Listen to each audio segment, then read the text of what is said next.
Hola, buenos días. Esta es la clase sobre asma. Mi nombre es Luis Felipe Hernández, soy médico general de la Universidad Libre de Sección Cali.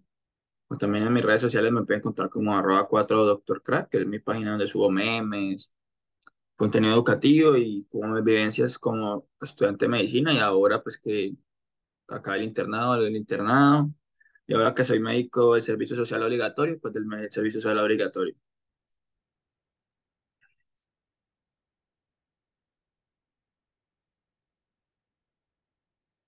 Entonces, empecemos. Acá está donde saqué las exposiciones, la información. Entonces, el Up to Date, la guía YEMA 2022, la guía GINA 2022 y la fisiopatología del libro de McFick, que me gusta mucho, que la explica como tipo medicina interna. Entonces, la definición. El asma es un síndrome que incluye diversos fenotipos clínicos que comparten manifestaciones clínicas similares, pero de etiologías probablemente diferentes. Clásicamente se define como una enfermedad inflamatoria crónica de las vías respiratorias, donde participan distintas células y mediadores de la inflamación, condicionada en parte por factores genéticos que cursan con hiperrespuesta bronquial y una obstrucción variable al flujo aéreo, total o parcialmente reversible, ya sea por la acción medicamentosa o espontáneamente. Al ser una enfermedad crónica, incluida en las diferentes estrategias de cronicidad, el objetivo de su abordaje es alcanzar y mantener el control de la patología y la prevención del riesgo futuro, especialmente de las exacerbaciones que puede poner en riesgo la vida del paciente y generar una carga para la sociedad. Entonces, ¿qué quiere decir esto? Que el asma pues, siempre va a ser reversible, pero que si no le ayudamos al paciente con los buenos tratamientos, el buen control, se va a volver una enfermedad crónica que va a afectar el flujo de la vía aérea de forma crónica, causando pues, morbilidad a los pacientes. Ya en el caso de la epidemiología, es importante saber que, es importante saber que a nivel mundial su prevalencia es del 12% de la población total y es a expensas del asma tipo alérgica, es decir, de la tipo 2 y es un 6,8%. Es decir, que 50% es del tipo 2 y 50% es no tipo 2. En niños esto cambia y es 80% fenotipo 2 alérgica y 20% no tipo 2. En Colombia, la prevalencia es del 12,1% de la población, es decir, uno de cada 8 personas en Colombia tiene asma, que es mi país. Y si lo descargamos por edad, pues en niños, 1 a 4 años, la prevalencia es del 19%. En pacientes de 5 a 17 años, la prevalencia es del 16,8% de la población. Y entre 18 y 60 años es del 9,8%. Importante saber que en Colombia y en casi todo el mundo, del 40 a 60% de los mayores de 40 años no saben que tienen asma. Entonces son subdiagnosticados, se tratan mal y por eso hay mucha mortalidad y morbimortalidad de los pacientes. Para el año 2016, 420.000 personas murieron de asma. Entonces, pues por eso es muy importante saber sobre el asma, porque en pleno siglo XXI, con tantos inhaladores y manejo cada día, es imposible que una persona fallezca de asma. Entonces, hay unos factores de riesgo para sufrir asma. De entre los más importantes es el que se llama la teoría de la higiene, que es que básicamente dice que a los niños cuando son pequeños hay que exponerlos a alergenos para cuando crezcan su cuerpo los tolere como algo normal y no haga reactividad o sensibilice a ellos y pues que va a causarme asma o atopia. Entonces por eso es que los pediatras siempre le dicen a los papás, no, deje que el niño se ensucie, deje que el niño toque la tierra, que se unte, todo ese tipo de cosas, para la teoría de la higiene. Y ya aquí en las tablitas vemos como otros factores de riesgo para la aparición de asma con su host radio. Pues, por ejemplo, la atopia, la menarquia temprana, que sean obesos, que haya hipertrofia bronquial, tenga rinitis. Hay unos factores perinatales como la de la madre, que tenga preeclampsia, prematuridad, cesárea, ictericia neonatal, lactancia. Que haya consumido tabaco con toda la gestación, la dieta de la madre, la dieta del lactante y función pulmonar del neonato alterada. Entonces, ya hablando un poquito de la fisiopatología. Esta imagen resume toda la fisiopatología del asma para que ustedes entiendan por qué se usan un determinado tipo de medicamento en el asma. ¿Listo? Entonces vamos a explicárselas bien. Entonces, ¿cómo sería la fisiopatología? Entonces, tenemos aquí en la imagen te coloco aquí el puntero láser, la pluma.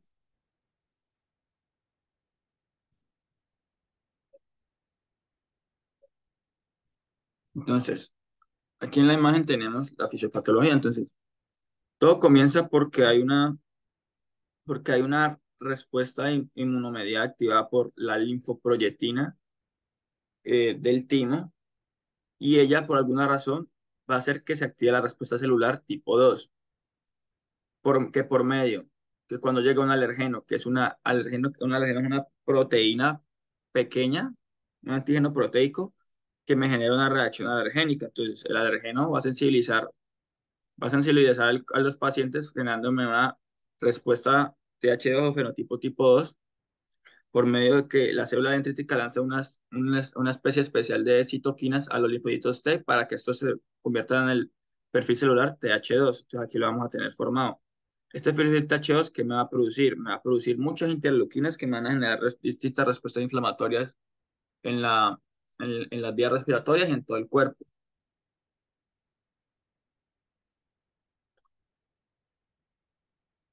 Entonces, ¿qué ocurre cuando ese perfil TH2 está activo?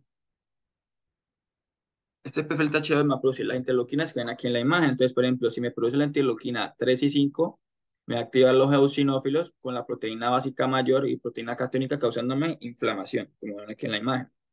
En las vías respiratorias, si me produce la interleuquina 3, me va a activar los basófilos que me van a producir inflamación por la granulación de histamina y de parainsulfato. También por la interleuquina 9 y 4, si me activa los mastocitos, me va a producir inflamación como aquí en la vida común, por la granulación de mastocitos y parainsulfato. Y ya si me produce interleuquina 4 y 13, va a transformarme los linfocitos B en células plasmáticas que van a producir inmunoglobulina IgE, que la inmunoglobulina IgE, cuando se pega a los eosinófilos o mastocistos, por medio del receptor FCR gamma, FCR epsilon, cuando reacciona al alergeno que ya estamos sensibilizados, va a producirme que estos mastocitos y eosinófilos produzcan histamina, bradicina y proteína básica mayor, y esto es decir, otra vez inflamación. Esta inflamación mayor a que produzca ácido araquidónico, leucotrienos y prostaglandina G2, que son estos más que todo van a causarme un edema de la vía respiratoria, como vemos acá, que acá está el bronquio normal con su luz, pero acá cuando está con la inflamación viene que la luz se obstruye. Además de producirme este edema en la pared bronquial, al causarme disminución de la luz, me va a producir secreción de moco, entonces tapándome más la luz. Esa es la razón por la que los pacientes silban, porque la luz se disminuye y comienza a sonar la sibilancia. Además me va a producir la disnea y la opresión de pecho y la tos, ya que el aire entra, pero al no poder salir se produce un pantalón obstructivo, el aire no sale. Entonces se va a alterar la fisiología de la ventilación, perfusión. Entonces va a tener un paciente que va a estar siempre ventilado, que va a estar perfundido, pero nunca va a estar ventilado. Entonces, pues, va a alterarme al final y al cabo todo esto, ese perfil obstructivo y esa alteración de la ventilación, perfusión, me va a llevar a una hipertensión pulmonar o hipertensión torácica que me va a desplazar el septo interventricular, dándome el signo clínico del pulso paradójico cuando ya los pacientes están en esas crisis de alma severas, que al final me va a generar una falla cardiogénica por un shock cardiogénico obstructivo y un paro respiratorio, llevándome a la muerte, porque a raíz de esto el cuerpo comienza a aumentar como respuesta, aumentar la frecuencia respiratoria, el uso de músculos accesorios y me va a producir una hipercapnia que me va a censar pues, el centro de regulación cerebral en el bulbo raquídeo y en el seno carotidio, llevándome a la muerte. Entonces, esto en pocas palabras la fisiopatología para que entendamos por qué, por ejemplo, usamos los esteroides, porque los esteroides, como ven en esa imagen de acá, los esteroides me van a reducir la inflamación, que ya vieron que toda esta respuesta es una respuesta inflamatoria. Entonces, ¿por qué usamos también los antileucotrienes? Porque los antileucotrienes me bloquean la cascada del ácido araquidónico, bloqueándome la producción de leucotrienes que son potentes vasoconstrictores. O porque uno le dice a los pacientes con asma que no tome AINES, porque si le damos AINES, pues vamos a bloquear esta parte de acá y se van a producir solo leucotrienos, es más, se llama broncoconstricción. Ahora, también porque les damos los beta agonistas, pues porque los beta agonistas son receptores que están ahí en el bronquio, en los bronquios, que cuando hay una respuesta simpática, ellos se activan y me van a dar una broncodilatación y menos secreción del bronquio, al igual que cuando usamos los antimuscarínicos. Pero cuando está esa respuesta alergénica o inflamatoria, esa parte se va a alterar y tengo todo lo contrario. No tengo receptores beta 2 activados, sino que antes se esconden y me producen más broncoconstricción y más edema en el bronquio. Y el vago, el nervio vago, que genera una descarga simpática que por medio de la acetilcolina, que es el neurotransmisor muscarínico, de los receptores muscarínicos por excelencia, pues me va a producir lo mismo, una broncoconstricción y un aumento de la secreción de los bronquios, causando una obstrucción de la vía aérea.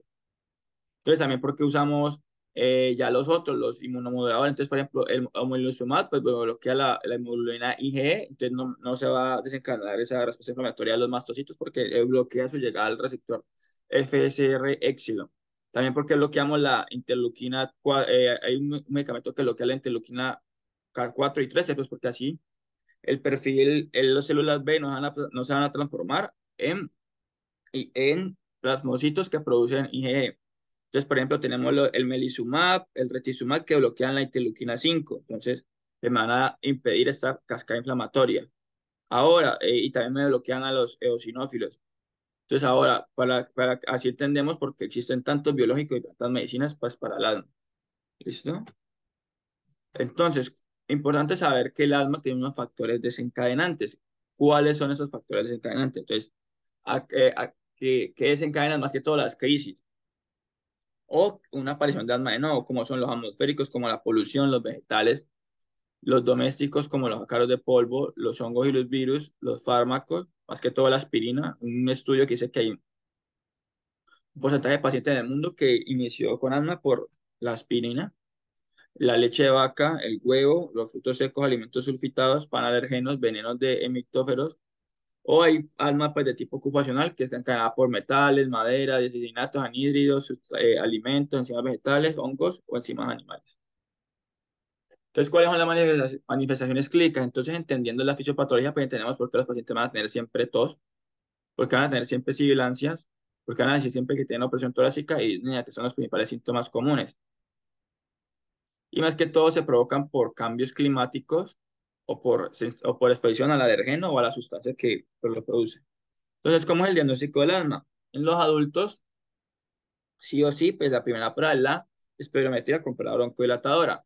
En la guía GEMA, la española, ellos usan como un corte que dice que si la relación F1 y capacidad de otra forzada está menos de 7, ya es un patrón obstructivo y hacemos la prueba broncodilatadora, que si el FEF1 aumenta un 12%, 200 cc, tengo asma. Igual, así este primer corte sea negativo, si tengo la prueba bronquiolateral positiva, lo mismo, hago el diagnóstico.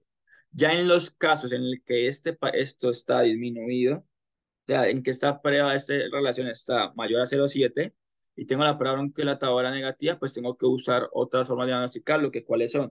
Entonces, la variabilidad, una es la variabilidad domiciliaria del flujo respiratorio pico. Entonces, uno le da al paciente un flujo picómetro, le dice, todos los días en la mañana y en la tarde te va a tomar el flujo respiratorio, vas a soplar y vas a colocar una tablita del flujo respiratorio pico por 2 semanas. Entonces uno de médico coge eso y hace como un promedio de la variabilidad. Y si en 3 días seguidos esa variabilidad es mayor al 20%, pues hago el diagnóstico de asma. Entonces acá vemos cómo se hace la variabilidad de aire. Entonces uno coge la tablita y coge el FED máximo de un día, el FED máximo de esa semana y el FED mínimo, dividido el FED máximo por 100. Y si eso va mayor al 20% en 3 días seguidos de una semana, en un registro de semanas, pues hago el diagnóstico. Otra forma, si esto no lo tengo, es con el óxido nítrico exhalado. Si me da mayor a 40 partes por millón, hago el diagnóstico. O la otra es con la prueba de broncoconstricción o de provocación, que es básicamente uno le dice que uno lo pone a hacer ejercicio en un laboratorio, pues ahí con todo, y si el ejercicio produce broncoconstricción, es positivo si disminuye la FEV1 en un 15%. Si se hace con manitol, 15%, si se hace con metacolina, en un 10%, y con solución salina hipertónica, un 20%. O la otra es que uno le diga, no, venga, le vamos a dar manejo inhaladores y con todas las cosas, manejo clínico, y si no, con el manejo clínico ve qué respuesta, pues también es el diagnóstico de asma. Entonces acá vemos cómo se hace el diagnóstico con la GINA, que también es muy parecido a los que ya que lo comenté. La única pequeña diferencia que ellos sí mencionan es que para ellos no hay un punto de corte, ¿ya lo ven? Que para decir que un patrón obstructivo, es decir, que esté menor que la relación FB1, FBC esté menor a 0,7, o sea, ellos no tienen un punto de corte arbitrario, sino que ellos dicen como que, ¿ellos qué dicen?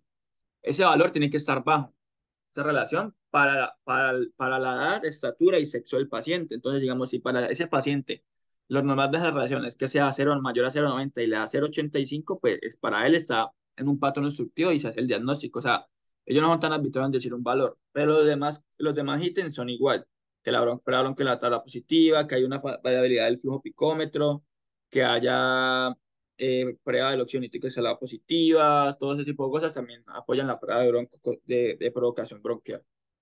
Entonces ya en los niños, importante tener en cuenta que la espirometría en ellos se usa cuando tienen más de 5 años. Antes de los 5 años el diagnóstico se sospecha por la clínica y por los criterios IPA. Entonces, en un niño mayor de 5 años es una espirometría que tenga una relación FD1-FDC menor a 0,85 y que tenga una prueba bronquiolateral positiva, pues hacemos el diagnóstico. Si no hay prueba bronquiolateral positiva, negativa, y si sospechamos clínicamente, hacemos la prueba de provocación con metacolina, un ejercicio, y si es positiva, también hacemos el diagnóstico. En los pacientes que no se dispone de prueba bronquiolateral o no se puede hacer espirometría, les damos el manejo del asma normal para un niño menor de 5 años durante 6 a 10 semanas, y si hay buena respuesta, pues hacemos el diagnóstico de asma. Entonces, en los pacientes que les decía que no se puede hacer espirometría, uno sospecha pues por el índice predictivo de asma, que es el índice IPA. Entonces, por eso es que es importante que siempre que llega un niño con fibromialgias al servicio de urgencias, ustedes pregunten si tiene pues, los criterios IPA. Entonces, para considerarlos, ahí tiene que ser un lactante con 3 o más episodios al año de sibilancia durante los 3 primeros años de vida, que cumple un criterio mayor o dos criterios menores. Entre los mayores son papá con asma, algunos de los papás, diagnóstico médico de dermatitis atópica. Los menores son presencia de rinitis alérgica diagnosticada por un médico, sibilancia no sea resfriados y eosinofilia en sangre. Y acá están los porcentajes que da de valor predictivo positivo y negativo cada uno. Entonces, que los criterios IPA positivos me dan una alta sospecha clínica de que ese niño está sibilando por asma. Entonces es importante, como hay un fenotipo de asma alérgica del tipo 2, pues es importante que a esos pacientes que se les confirma que es un fenotipo tipo 2 o que su desencadenante es algo alérgico, pues hacer las test de PRIC, test de RIA, para saber cuál es el alergeno que ellos les activa el asma y pues evitar que se expongan a ellos. Y además, si este test de alergenos, para descubrir cuál es el alergeno que desencadena todo es positivo, pues también me hace sospechar que el asma es una asma alérgica. Entonces me ayuda para encontrar el fenotipo del asma. Acá está como las principales cosas que se usan en esas pruebas del alma. Entonces, en el test de PRI usan mucho los alérgenos de ácaros, de epitelios, de pólenes, de hongos. Entonces, ahora vamos a hablar del tratamiento. Importante que en el tratamiento, en el asma siempre va a primar antes que clasificarla, uno la clasifica el asma en base a cómo está controlada, y el control del asma se divide en dos cosas. Se divide en que si tenemos un control actual y hay que reducir el riesgo futuro. Entonces, el control actual significa que el paciente tenga pocos síntomas, que use poca medicación de rescate, que no afecte su actividad diaria y que su función pulmonar no se vea reducida de forma crónica. Y reducir el riesgo futuro, ¿qué quiere decir? Que la función pulmonar basal tampoco se afecte, que el paciente sepa cómo evitar las exacerbaciones y ir a urgencias por eso, y que no tenga efectos adversos por el uso del tratamiento. Entonces, lo que le decía, el asma antes de clasificarse se clasifican en base a que están controladas como una forma retrospectiva. Entonces, cuando usted llega a un paciente asmático, usted lo primero que dice es va a ver si está controlado, parcialmente controlado o mal controlado, y en base a eso instaura un escalón de tratamiento o un step que ya les vamos a mostrar cuál es. Entonces, en los adultos, uno le hace estas preguntas. Entonces, digamos, si tiene alguno de estos que ven aquí en la tablita, pues esta es la tablita que va a decir, no, está bien controlada. Entonces, le coloco un step 1, step 2. Si me dice que es parcialmente controlada, pues tengo que escalarle los pasos del tratamiento con lo que ven aquí en la tablita. Y si es un alma pues, mal controlada, es decir, que tengo que poner el mejor step de tratamiento y después ir desescalonando si el paciente está estable por al menos 3 meses. Entonces, acá lo que les decía, los objetivos del tratamiento de alma, entonces, ¿cuáles son? Que se prevengan los síntomas diurnos, nocturnos, que no caigan en use rescate, que su afecte su calidad de vida, que el medicamento no le dé efectos adversos, minimizar la pérdida progresiva de la pulmonar. Entonces, para el control de la mano adulta está la escala que le mostré que era de la GEMA, pero también la GINA y la GEMA recomiendan que uno pueda usar cuestionarios, como por ejemplo está el ACT, que es la prueba de control de la asma. Entonces, dependiendo de los puntajes, Uno dice el asma está parcialmente controlada, mal controlada o controlada. ¿Listo? En este caso, este cuestionario, los puntajes como para decir que está bien controlada, eh, es que si está mayor a 20 está bien controlada. ¿Listo? Y si está entre 20 y 15, parcialmente controlada y menor a 15, es mal controlada. ¿Listo? Y uno va escalando los tratamientos según eso. La Gina no le gusta recomendar ese cuestionario ACQ, ACTQ, sino que ellos recomiendan su propio cuestionario, que son 4 preguntas, que es como que ¿cuántos días al usar tiene síntomas de asma? En la noche tiene síntomas de asma, ¿cuántas veces usa rescate para el asma SABA una vez a la semana, 2 veces a la semana? Su actividad física se limita por el asma, entonces si contestas que no en todas, pues está controlada. Si contestas en uno y dos, sí, está parcialmente controlada. Si contestas en tres, en tres o cuatro, sí, pues está mal controlada y hay que pues, cambiar la medicina o escalar el tratamiento.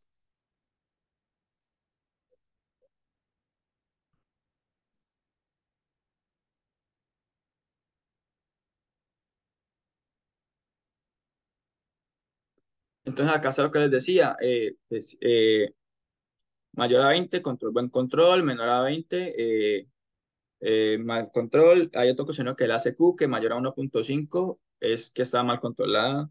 También pues, lo que les decía, que el largo futuro es evitar que sufran estas exacerbaciones. Entonces, pues uno decirles, estos son los factores de riesgo que hay que tener en cuenta para que tu paciente vaya a sufrir estas exacerbaciones y evitar que los tenga. Entonces, que no fume, que no use tanto esteroide, que no use esteroide sistémico todos los días, que el paciente usa mucho los inhaladores del SABA, pues puede que me haga exacerbaciones. Tiene comorbilidades como obesidad, síntomas de insuficiencia del sueño, reflujo y todas esas cosas, pues el paciente va a tener más riesgo de exacerbaciones y hay que darle un tratamiento más fuerte para evitar que sufra de exacerbaciones o si es un paciente con retardo mental o que tiene bajo apoyo social. Entonces acá está el tratamiento en los adultos, que entre la gina y la yema es muy parecido. Sino que la yima lo divide en dos tracks, que son como decir dos opciones, porque hay como unos estudios diferentes que recomiendan cada uno. Entonces, el track 2 que es esta opción de acá, como la opción 2 es el mismo en la guía, es el mismo que la guía Yema recomienda para su tratamiento. Y ella en el track uno de la guina sí es totalmente diferente al de la Yema. Entonces, ¿por qué la Guima lo dividió en dos tracks, en dos opciones? Porque ellos demostraron que haciendo una cosa que se llama terapia MAR, que unos estudios, que terapia MAR es que el mismo inhalador que tú uses para mantenerte diario, lo uses de rescate, se reducía la consulta o sea, las observaciones en urgencias y las hospitalizaciones y la mortalidad, que usando solo rescates con SABA y sin acompañante de esteroides inhalados.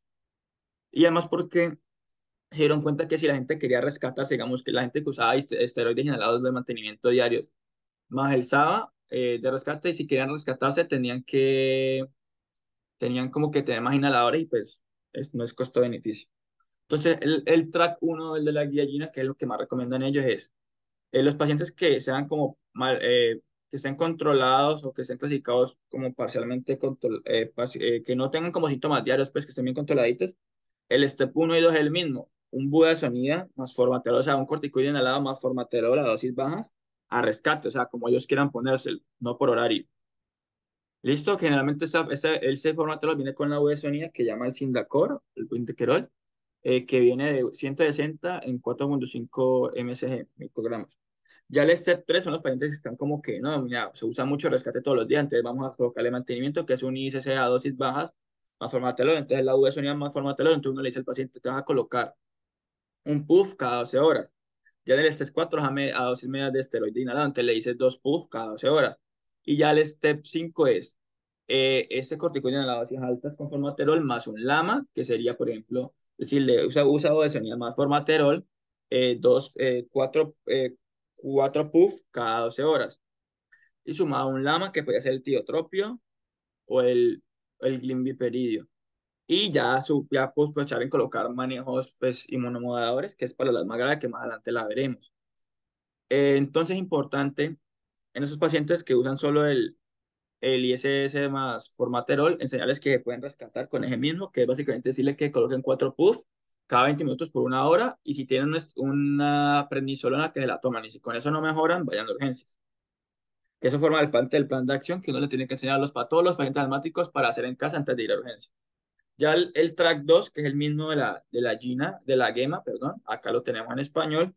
Entonces, ellos dicen que el escalón 1 es un paciente que pues como que no tiene, que está controladito, que síntomas de cuando tiene su rescate solo con SABA, aunque también recomiendan un poquito el combinarlo con formaterol o un esteroide combinado con salbutamol.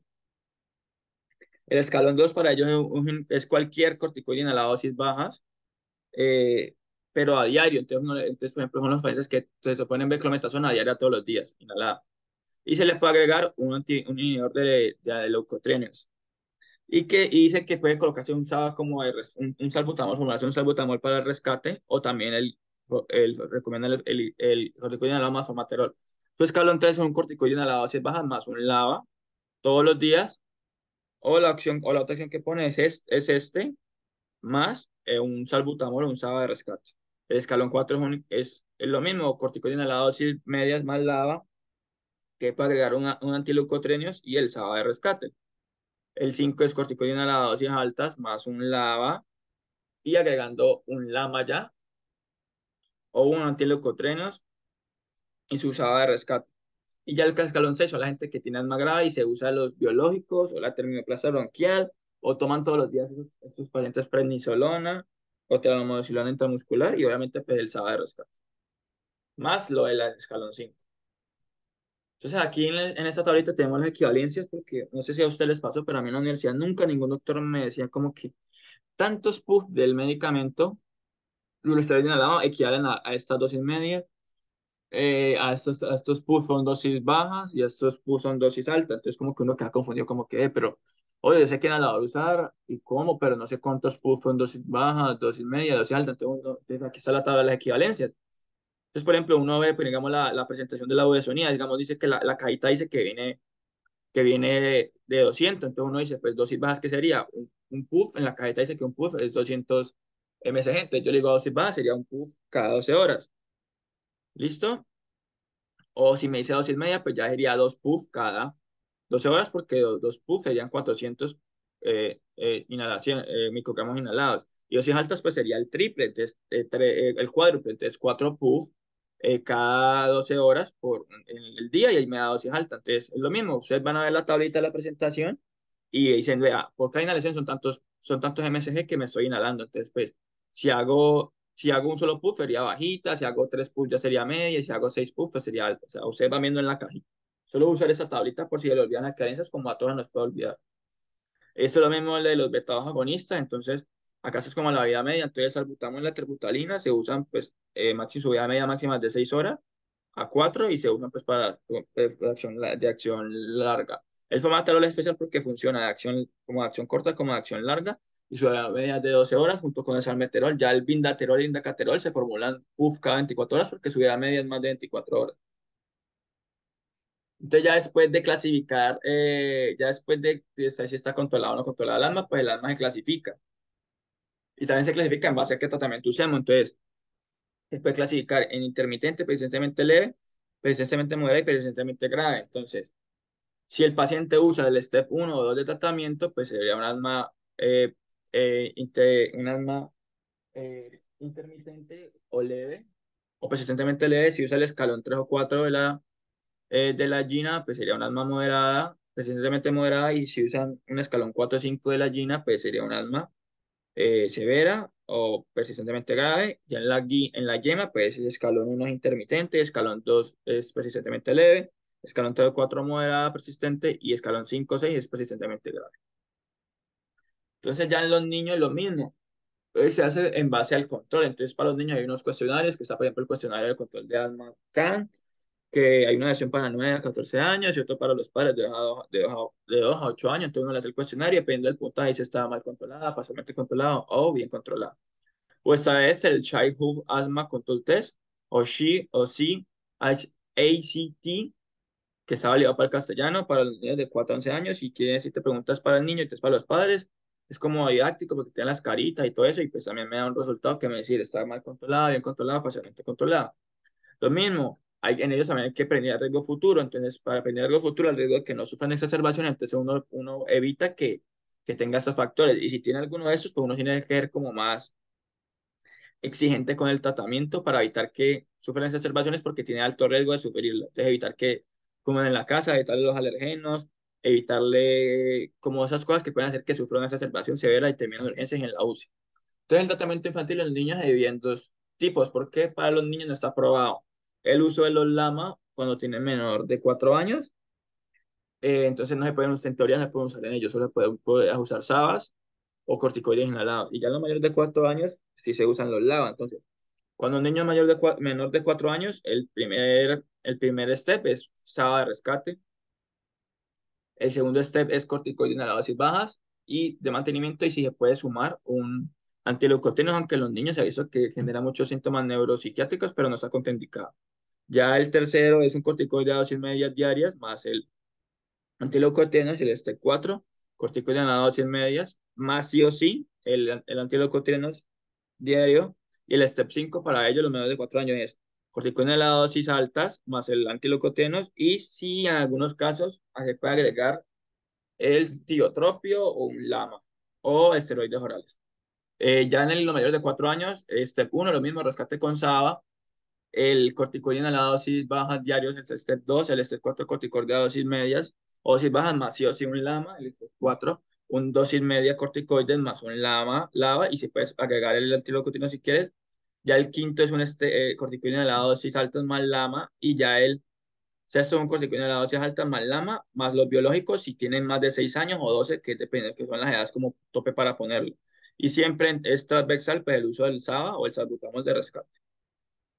Entonces acá lo mismo, aquí está la equivalencia en los niños, cuántos en microgramos del inhalador son dosis bajas, dosis medias y dosis altas. En los niños generalmente usa budesonida, la fluticasona, como las viejas y confiables en ellos. Entonces, de esa forma, pues, el paciente que requiere un escalón de tratamiento 5 o 6 tendrá un asma grave, el que tenga un escalón 3 o 4 pues será un asma moderada, el que requiere un escalón 1 o 2 pues un asma leve. Entonces aquí ya vemos en esta imagen como el tratamiento transversal, que es transversal que aplica pues para adultos y niños, no importa la edad. Entonces a todos los pacientes se les va a dar educación, a todos los pacientes se les va a enseñar cómo usar los inhaladores, se les va a enseñar se les va a enseñar pues, que no toquen los alergenos, se les va a enseñar que a esos pacientes siempre hay que vacunarlos al año contra la influenza y contra el neumococo, en la vacuna la vacuna que genera P23, que genera respuesta a IgM, que se les puede hacer inmunoterapia, que es las conocidas vacunas contra las alergias, y enseñarles siempre el plan de acción para las crisis en casa para que no hayan urgencias. Y si tienen rinocinositis acompañante, pues darle el tratamiento con los antihistamínicos orales diarios o con los antihistamínicos inhalados por la nariz o los esteroides inhalados, dependiendo de cómo sea. Y también es importante que en los adultos, cuando tengan EPOC y asma sobrelapado, pues que hay que tener en cuenta que si los tratas como un asma grave, le vas a cubrir también el EPOC, que el EPOC se basa consistentemente en combinar LAMA más LAVA y algunos casos graves esteroide inhalado diario. Entonces, pues, si lo tratas como un asma grave bien, pues estás tratando el EPOC. Entonces, ¿qué hay que tener en la parte de educación? Que él conozca qué es el asma, saber qué es el asma, diferenciar entre los fármacos que van de rescate, como lo sabe, y los fármacos que tienen que colocarse todos los días, que van los de mantenimiento, que reconozca cuando está en crisis, que sepa usar el inhalador bien, identificar cuáles son los que le dan crisis de asma, entonces para que no lo haga, enseñarle que si él hace ejercicio, se ponga sus 2 puffs de salbutamol antes de hacer ejercicio y no le va a dar broncoconstricción, y que él mismo aprenda a actuar cuando haga crisis. Entonces, en cada tarea hay que pues, enseñarle, hay que investigar si se ven las cosas, indagarse de todo, revisar si se ponen los inhaladores, o sea, todo, que tenga adherencia. Entonces, ya en la parte de la inmunoterapia son los pacientes que están controlados con escalones terapéuticos de 2 a 4 y que ya está demostrado por un test de PRIC o por una RIA, que es el examen de sensibilización específica que para la IgG. Entonces, ellos van al alergólogo y él le manda esas vacunas, por así decirlo, contra las alergias, que básicamente es que le colocan el mismo alergeno que ya sabe que es alérgico, pero a dosis muy bajitas, para que en vez de generar inmunoglobulina E, él genere inmunoglobulina IgG, y esta IgG se va a poner en los mastocistos bloqueándome la acción de la IgE. Entonces, se va a producir se va a bloquear esta inmunoglobulina y no va a tener degranulación de mastocitos ni respuesta fenotípica tipo 2. Ya en la parte pues transversales, acá vemos como una imágenes que hay en las guías, no se las voy a explicar pues así exactamente, como todas las reguero, pero es como la imagen que uno debería imprimir al paciente y llenarle para decirle cuando le da crisis, pues haga esto. Entonces, lo que le decía, si hay un adulto que usa formaterol, budesonida, 4 FUS cada 20 minutos y que toma una prednisolona de 50. Y si en una hora con eso no mejora, pues por urgencias. En los pacientes pediátricos, pues lo mismo si da la mamá, lo rescatas con el SABA, salbutamol, 4 puff cada 20 minutos, si no, venís por urgencias y la prednisolona 1 miligramo por kilo, máximo 40 kilos, 40 miligramos dosis en ellos. Ya ahora, ya después de enseñarles como esa parte que es como la parte transversal del tratamiento del asma, en un concepto importante que es el asma grave, que son aquellas personas que ya están en step 5 step 6 eh, de Gina y todo eso que no se controla. Es importante saber que la definición del asma grave son aquella enfermedad asmática que persiste mal controlada a pesar de recibir tratamiento con una combinación de corticoides elevada, dosis elevadas en el último año o bien corticoides orales durante al menos 6 meses del mismo periodo y que sus cuestionarios de control pues dicen que están mal controladas y que se evidencia una limitación crónica al flujo aéreo predicho como una relación FB1, FBC menor al 0,7 o una FB1 menor al 80% del predicho. Entonces, el asma grave es importante, que lo primero que hay que hacer es diagnosticar que el paciente sí o sí tenga, sí tenga asma, porque casi el 60% a 40% de las personas que clasifican como asma grave, cuando se investiga bien, tienen otra enfermedad, por ejemplo, como fibrosis quística, obstrucción laringe inducible, o es alergia al hongo del Aspergillus, que da como síntomas de asma, pero no es asma. Entonces, pues la tratan como un asma y pues ¿por qué no se controla? Porque la está tratando como un asma y no es un asma. Entonces, lo primero es confirmar el diagnóstico. Después, lo segundo es ya confirmar el diagnóstico es optimizar el tratamiento, o sea, que el paciente se vea que se pone todo bien. Y ya con estas dos sigue mal, sin mal control, pues uno ya ahí sí dice, no, ve, eso sí es asma grave. Y el siguiente paso es identificar el fenotipo para saber si es un asma. Si es el fenotipo tipo 2 que puede ser alérgica o eosinofílica, y una fenotipo no 2 que es la no inflamatoria. Dependiendo del fenotipo, se usan unos biológicos. Entonces, ya después, pues uno hace el fenotipo, ¿cómo clasificamos el fenotipo? Pues pedimos una prueba de óxido nítrico exhalado y eosinófilos en esputo y en sangre. Entonces, si el óxido nítrico inhalado me da mayor a 20 partes por millón, tenemos que es una asma alérgica que puede ser eosinofílica o alérgica. Entonces, eosinofílica si tiene eosinófilos en esputo aumentados y en sangre periférica, y ya sin eosinofílica, solo alérgica, pues esos han disminuido elevados, pero no disminuidos. Entonces, entonces si dependiendo del fenotipo, si es no tipo 2 alérgica o eosinófila, pues usamos un tipo de biológico, que aquí lo ven en la tablita. Y ya en el caso de cuando en no tipo 2 no se pueden usar biológicos, solo hay uno que recomienda la guía GINA, que es el que está en la guía común, que les conté que es el que bloquea la linfoproyectina del timo, pero aquí en la guía GEMA no lo recomiendo, entonces yo recomiendo de acitromicina, termoplasta bronquial o que tome corticoide inhalado todo el tiempo. Digo, corticoide oral todo el tiempo.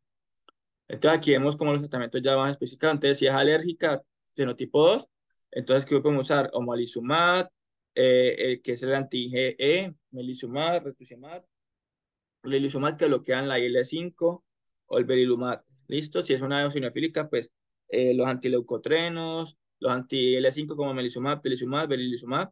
Y ya en la NOT 2, ellos no recomiendan casi biológico. ¿Sí ven?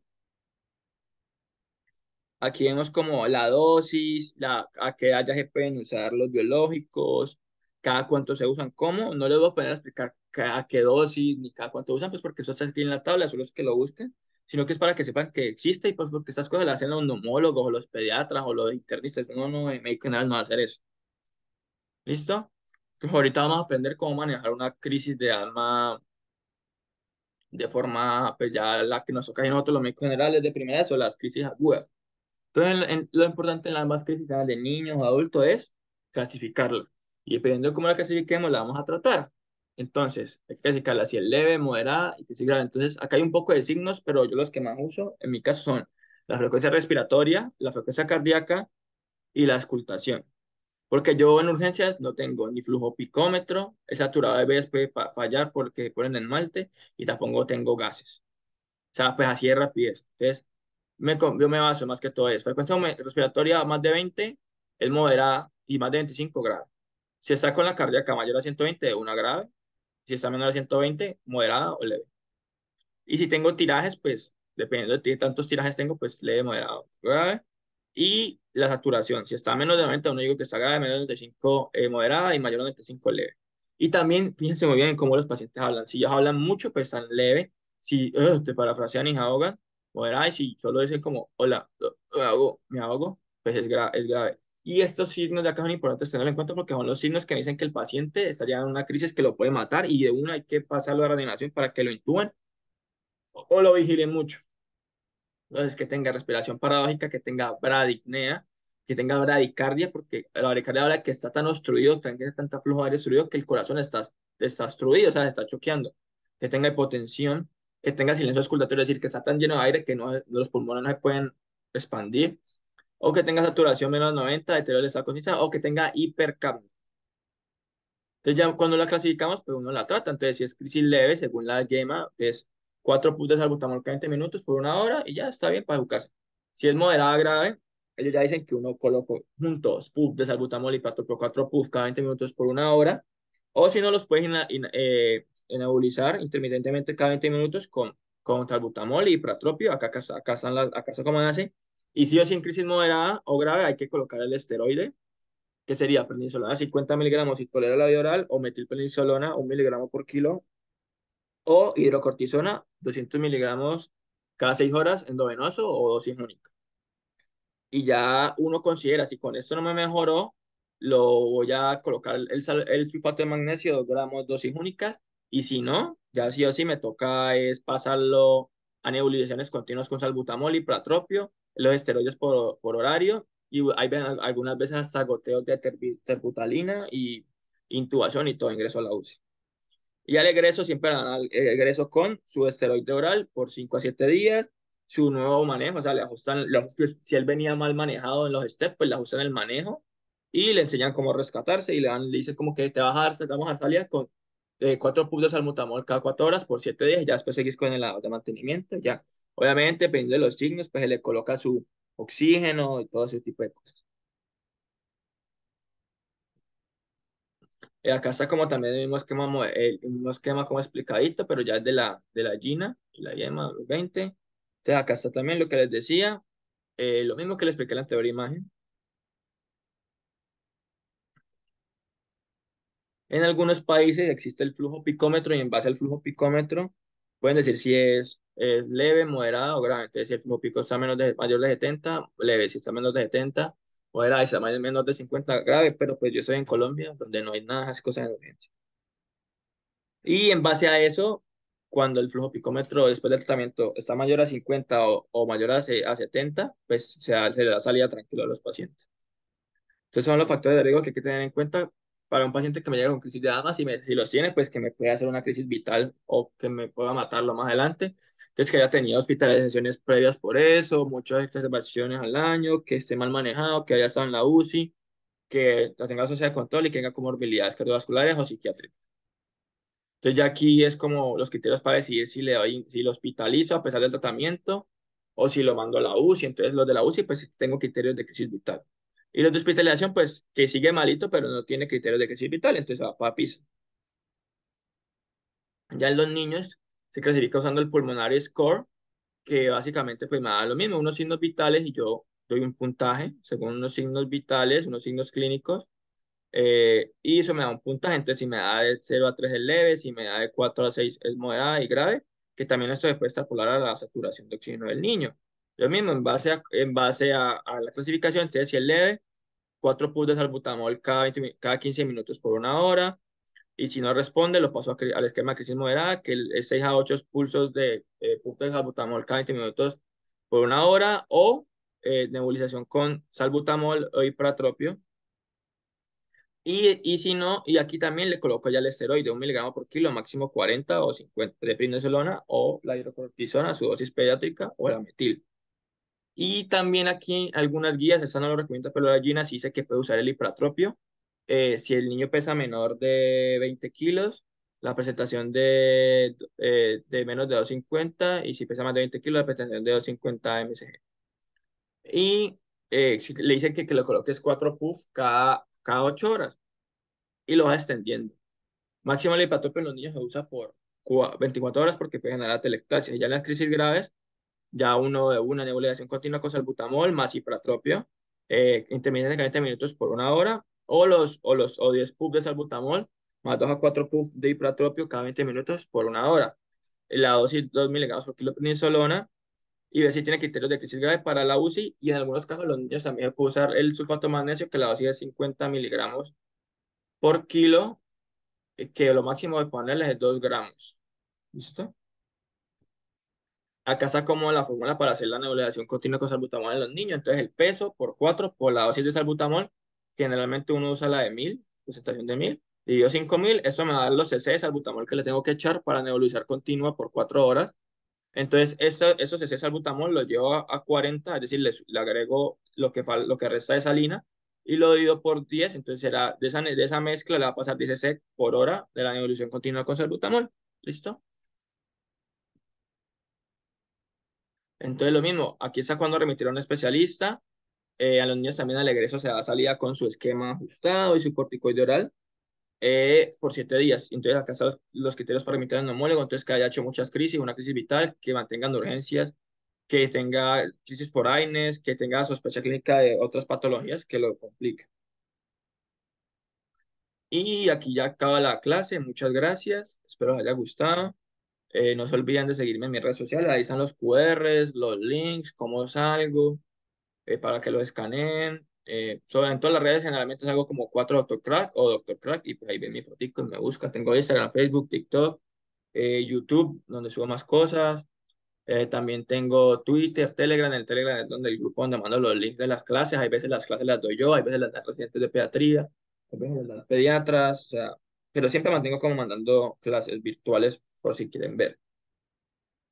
Y ya, gracias por todo, espero les guste y síganme en mis redes.